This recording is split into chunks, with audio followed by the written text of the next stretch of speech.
جی السلام علیکم قبلہ شاہ صاحب محترم میرے بھائی، کیا حال ہے آپ کے؟ کیسے ہیں آپ؟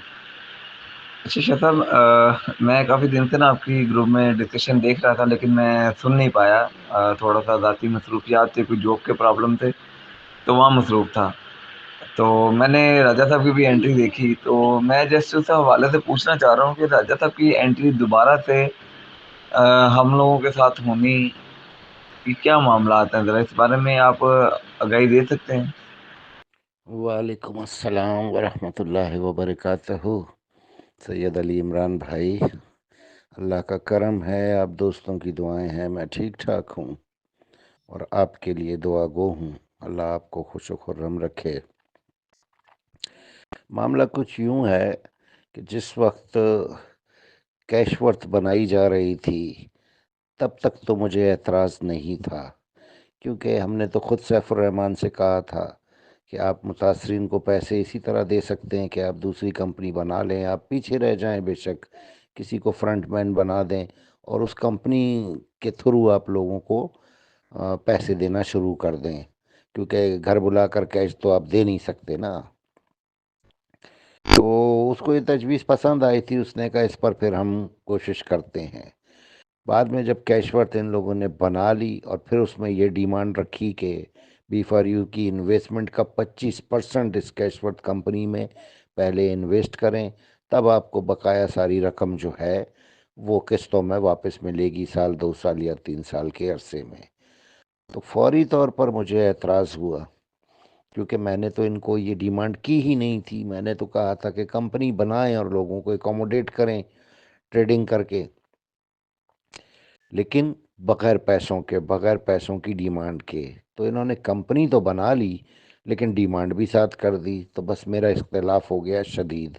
لہٰذا میں نے اس وقت بھی لوگوں کو روکا، گروپوں میں لوگوں کو موٹیویٹ کیا کہ یہ کیش ورتھ کمپنی بھی فراڈ ثابت ہوگی، کیونکہ یہ پیسے لے کر آپ کو پیسے دینا چاہ رہے ہیں اور ایسا کبھی ہوتا نہیں ہے۔ اپنے ہی پیسے چھڑانے کے لیے مزید پیسے دینا تو بیوقوفی ہے۔ تو یہ سارے آن ریکارڈز میری وائسز گروپوں میں اس زمانے کی پڑی ہوں گی۔ بہرحال جیسے میں نے پریڈکشن یا پیشن گوئی کی تھی کہ یہ فراڈ ثابت ہوگی، ان کی نیت میں کھوٹ ہے، تو وہی ہوا، کیش ورتھ بھی بند ہوئی۔ تو راجہ صاحب اس وقت کیش ورتھ کو پروموٹ کر رہے تھے، کیونکہ راجہ صاحب بہت شروع میں جس وقت بی فار یو میں آئے تھے 2020 میں، تو انہوں نے ایک بات کہی تھی اپنی ویڈیوز میں کہ جب مجھے اندازہ ہو جائے گا یا تجربہ ہو جائے گا کہ سیف الرحمان متاثرین کو پیسے واپس کرنے کے سلسلے میں سیریس نہیں ہے اور دھوکہ دے رہا ہے، تو پھر میں اس دن سیف الرحمان کا ساتھ چھوڑ دوں گا اور میں متاثرین کے ساتھ ان کے حق کے لیے کھڑا رہوں گا۔ تو مجھے ان کی یہ پرسنل بات ذہن میں تھی۔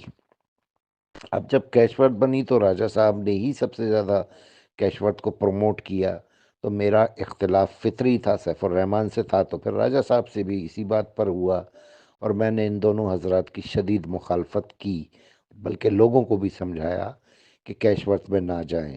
مجھے بھی آفرز کی گئیں کیش ورتھ میں جانے کے لیے، چودھری صاحب کو بھی آفر کی گئی، چودھری صاحب چلے گئے، اور میری ایڈوائزری کمیٹی کے سارے ممبرز نے کیش ورتھ کو جوائن کیا۔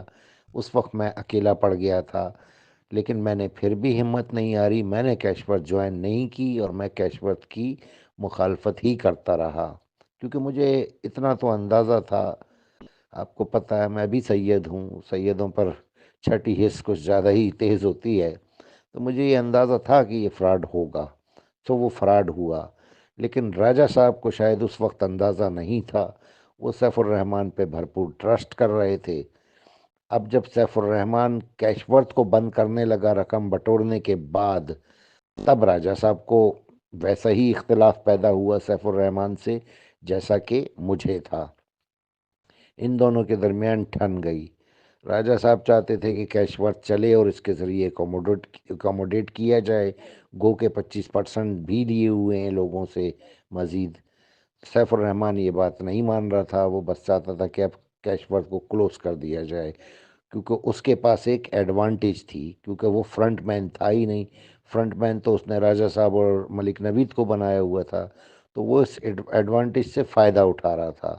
یوں راجہ صاحب کا اور سیف الرحمان کا اختلاف بڑھتا چلا گیا اور شدید ہو گیا۔ اب جب سچویشن یہاں مجھے یہ پتہ چلی گروپوں کے ذریعے سے کہ کیش ورتھ میں راجہ صاحب کا بھی سیف الرحمان سے میری پریڈکشن کے مطابق اختلاف ہو چکا ہے، تو پھر ہمارا رابطہ ہوا۔ جب رابطہ ہوا تو بات چیت ہوئی، تو پھر انہوں نے کہا کہ میں نے تو شروع میں ہی کہہ دیا تھا کہ جس دن بھی اس کا مجھے پتہ چلا کہ یہ دھوکہ دے رہا ہے تو میں اس کا ساتھ چھوڑ دوں گا۔ تو اب تو ثبوت میرے پاس سارے ہیں کہ اس کی نیت خراب ہے، اور یہ کیش ورتھ میں لوٹ لاٹ کے بھی سائڈ میں ہونا چاہتا ہے، دھوکہ دے رہا ہے، لہٰذا میں اس کے خلاف میدان عمل میں آنا چاہ رہا ہوں۔ میں نے کہا موسٹ ویلکم۔ میں اور خالد فاروق تو دوبارہ ایک ہو گئے تھے، اور ہم نے دوبارہ کیش ورتھ اور بیفاریو کے خلاف جدوجہد شروع کر دی تھی، سیف الرحمان کے خلاف۔ سو پھر راجہ صاحب نے بھی ہمیں جوائن کیا۔ وہاں پر پھر میں نے یہ شرط بھی رکھی ساتھ ساتھ کہ صرف ساتھ دینا ہی کافی نہیں ہوگا، وہ تو جدوجہد ہم بھی کر رہے ہیں، اب آپ بھی اسی لائن میں لگ جائیں گے، آپ بھی جدوجہد کریں گے۔ آپ تھے اس کے بہت زیادہ کلوز، ہم سے بھی زیادہ، اور کیش ورتھ جو بنائی ہے سیف الرحمان نے، تو وہ بھی آپ کو پتہ ہے کہ اس کا خفیہ سی ای او جو ہے وہ سیف الرحمان ہے۔ تو آپ کے پاس تو ایسے ایسے پروف موجود ہوں گے کہ جو ہمارے پاس ہیں نہیں، اور ہمیں وہ پروف چاہیے تاکہ ہم اس کے خلاف کوئی لیگل باقاعدہ ایکشن لے سکیں، اور نیب کورٹ کو یہ باور کروا سکیں کہ اس پر نیب کورٹ نے پابندی لگائی تھی سیف الرحمان پہ کہ 5 سال یہ آن لائن ایکٹیویٹیز میں حصہ نہیں لے گا، کسی قسم کی بھی مالی ایکٹیویٹیز میں، لیکن اس نے عدالت کی حکم عدولی کی ہے، اس نے کیش ورتھ کمپنی بنائی ہے۔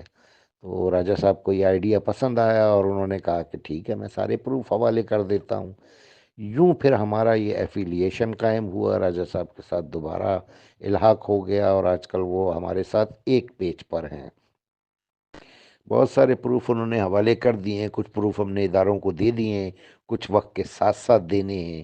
تو ان شاء اللہ تعالیٰ امید تو ہے کہ کیش ورتھ کے سلسلے میں جو کچھ ہم نیب کورٹ کو پروف کر رہے ہیں سیف الرحمان کے بارے میں، اس سے بھی فریو کا کیس بھی جلد ہی حل ہوگا۔ اس کا دوسرا اسٹیپ تھا یہ اپلیکیشنز دینا اور دلوانا متاثرین سے، تو وہ ہم نے 8 مہینے سے کمپین چلا رکھی ہے، اور اب تو تقریباً 1 ارب 1.25 ارب سے اوپر کی مجموعی کلیم درخواستیں جا چکی ہیں بی فار یو کی نیب اسلام آباد میں آفس میں۔ تو وہ نیب اس کا دوسرا ریفرنس بھی تیار کر رہی ہے، یا سپلیمنٹری ریفرنس لائے گی۔ وہ سپلیمنٹری ریفرنس جو ہے بی فار یو کے کیس کا خاتمہ ثابت ہوگا انشاءاللہ، اور سیف الرحمان کا فیصلہ سنایا جائے گا۔ تو وقت اور حالات کے تحت چلنا پڑتا ہے۔ اب آپ کو ایک سمپل سی مثال دیتا ہوں عمران بھائی، آپ کا کوئی شدید ترین دشمن ہی کیوں نہ ہو، ہر بات آپ کو اس کی بری لگتی ہو، لیکن اگر کسی دن اس کے منہ سے یہ نکل جائے کہ یار 5 وقت نماز پڑھا کرو، تو آپ کو اس کی یہ بات بری نہیں لگے گی، کیونکہ آپ بھی عقل و شعور والے ہیں۔ آپ سمجھتے ہیں کہ یار باقی ساری باتیں تو اس کی دشمنی پر مبنی تھیں، یہ بات تو دوستی والی ہے کہ وہ مجھے اللہ کے قریب کرنا چاہ رہا ہے، تو یہ تو وہ پھر میرا دوست ہوا۔ سو یہی میں نے مثال جو آپ کو دی ہے، کچھ ایسا ہی معاملہ ہے راجہ صاحب اور ہمارا، کہ اس سے پہلے راجہ صاحب کی جو ہم نے مخالفت کی وہ اسی کیش ورتھ کے سلسلے میں کی۔ اب جب وہ خود ہی وعدہ معاف گواہ بننے کو تیار ہو گئے، سارے پروف انہوں نے دے دیے، تو پھر اختلاف کی کوئی خاص وجہ رہ نہیں جاتی۔ اور اگر کسی انسان کے ماضی کو بس یہی سوچ کے دشمنی کی جائے کہ یار یہ تو ہمارا مخالف تھا، تو میرا خیال ہے یہ پھر کمظرفی ہوگی۔ تو آپ جانتے ہیں میں کمظرف نہیں ہوں، اور میرا سب سے بڑا میٹر یہ ہے کہ میں چاہتا ہوں کہ متاثرین کا یہ مسئلہ کسی نہ کسی طرح حل ہو، چاہے اس کے لیے کچھ بھی کرنا پڑے قانونی پیرامیٹر کے اندر۔ غیر قانونی تو میں نے ہمیشہ مخالفت کی، اور اب بھی میرا یہی نظریہ ہے کہ غیر قانونی کوئی بھی اقدام نہ کیا جائے، قانونی پیرامیٹرز کے اندر اس کیس کو کسی نہ کسی طرح حل کروایا جائے۔ تو اب اس کے حل کے سلسلے میں چاہے کوئی دوست ہو چاہے کوئی دشمن ہو، جو بھی معاونت کرے گا تو وہ تو ظاہر سی بات ہے میرے لیے پھر قابل احترام بھی ہوگا، اور میرے دل میں اس کے خلاف کوئی بات بھی نہیں رہے گی۔ ماضی کی ساری باتیں میں نے بالکل بھلا دی ہیں، اب میرے ذہن میں کچھ بھی نہیں ہے، صرف مستقبل پہ نظر ہے کہ کسی نہ کسی طرح ان متاثرین کو ان کی اکوموڈیشن واپس ملے۔ تو یہ ہے سارا وہ سیناریو۔ میرا خیال ہے، امید ہے آپ کو میری منطق سمجھ آ گئی ہوگی۔ راجہ صاحب بھرپور تعاون کر رہے ہیں اور انہوں نے کیا بھی ہے، اور وہ متاثرین کے فیور میں ہیں، کیونکہ انہوں نے سیف الرحمان کے خلاف پروف ان کو مل چکا ہے کہ سیف الرحمان بدنیت ہے۔ جب تک ان کو پروف نہیں ملا تھا وہ سیف الرحمان کا ساتھ دے رہے تھے۔ اب جب پروف مل گیا ہے تو وہ سیف الرحمان کے خلاف سفارہ ہو گئے ہیں۔ تو یہ ایک خوش آئند بات ہے، میرا خیال ہے۔